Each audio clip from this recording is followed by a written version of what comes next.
नमस्कार दोस्तों, स्वागत है आपका भक्ति धारा चैनल पर। अगर आपने अभी तक इस चैनल को सब्सक्राइब नहीं किया है तो सब्सक्राइब करें और बेल आइकन को दबा दें। एक बार महायोगी गोरखनाथ कबीर से मिलने गए।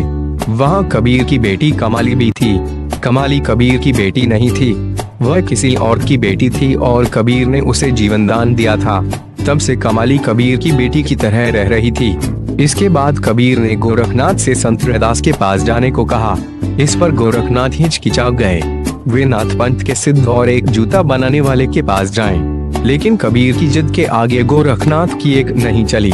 कबीर, कमाली और गोरखनाथ तीनों संत रैदास के पास पहुँचे। गोरखनाथ और कबीर को देखते ही संत रैदास भाव विह्वल हो गए। उनकी आंखों से खुशी के आंसू बहने लगे। वे सोचने लगे कि मेरे जैसे साधारण आदमी के घर कबीर और गोरखनाथ आए हैं। जिस समय तीनों पहुँचे, रैदास जूते सी रहे थे। तीनों को बैठने को कहकर रैदास 2 गिलास पानी ले आए। एक उन्होंने कबीर को दिया और दूसरा गोरखनाथ को।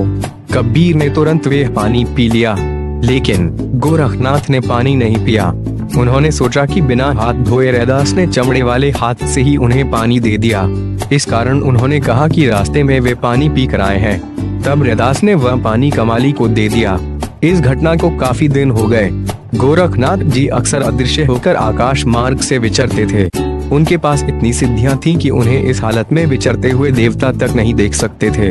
उड़ते हुए वे मुल्तान के पास पहुंचे तो उन्हें नीचे से आवाज सुनाई पड़ी, आदेश गुरुजी। नाथ पंथ में इसी से एक दूसरे को प्रणाम किया जाता है। गोरखनाथ जी को काफी आश्चर्य हुआ। मैं अदृश्य होकर आसमान में विचर रहा हूँ, ऐसा कौन है जो मुझे प्रणाम कर रहा है? उसने कैसे जानना कि मैं यहाँ हूँ? उससे भी बढ़कर आश्चर्य की बात यह है कि एक स्त्री ने मुझे पहचान लिया।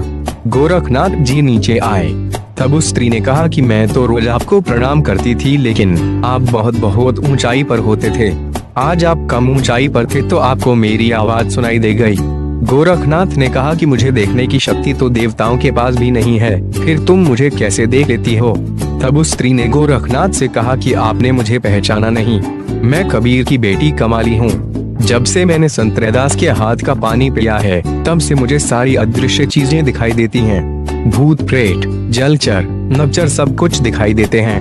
मैं शादी के बाद यहाँ मुल्तान आ गई। यह सब रैदास के पानी का ही कमाल है। यह सुनकर गोरखनाथ जी तत्काल कबीर के पास भागे। वे कबीर को लेकर रैदास के पास गए। उनकी समझ में आ चुका था कि क्यों इतना आग्रह कर कबीर उन्हें रैदास के पास लेकर गए थे।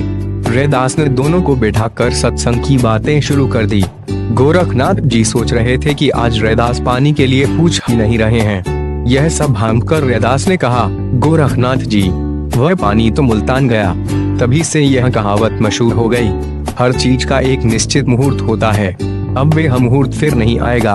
अब मैं चाह कर भी आपको वह पानी नहीं पिला सकता। उस पानी को पीकर कमाली मुल्तान चली गई।